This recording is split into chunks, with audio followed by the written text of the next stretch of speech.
teman ya di kamsai jai mong. Teman ko pa miya meh. Yang hana hab mudu ya hu MLA sungi. Mana muda yang boleh jungi? Tip sino meh mga. Abang alim ta la post nyang buat show. Kikubor Kapatisi TV.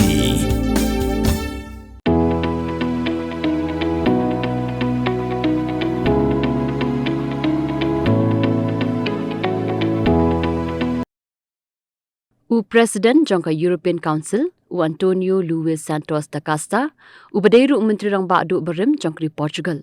Ulasay ya kakat ban i ba ude Nong Shnong jangkari India. Barkani kakat ka baulasay ki khotkum ka Overseas Citizen of India.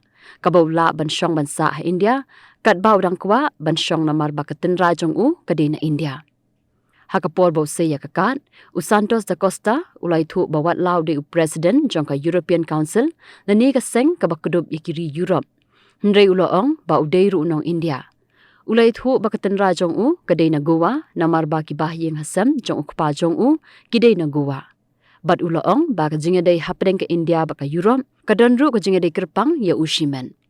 Uniu President jangka European Council ulawan si India haringkat ke President jangka European Commission ke Ursula von der Leyen ki balawan ban sakhi ya ka jingrakhi ke India ya ke Republic di ka bahnyo punyo.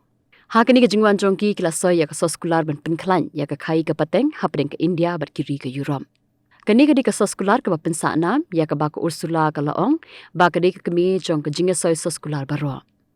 Lingba kani ka soskular ki mar ki mata ki bawan ra nakari Europe kin hiardor no ha India bar ka jingpen hiardor ru kan long kumba arsha. Ki mar ki ba an pen hiardor no ki kintup ya ki kali ramdor ki bawan ra na Europe kum ki Mercedes ki BMW ki Audi bar ki wei par ki jai kali. Nangta an pen hiardor ru ya ka Kiat ka bawan ra na Europe ki dawai dashin bar ki wei par ki jai mar. I'm the president of the European Council. But I'm also an overseas Indian citizen.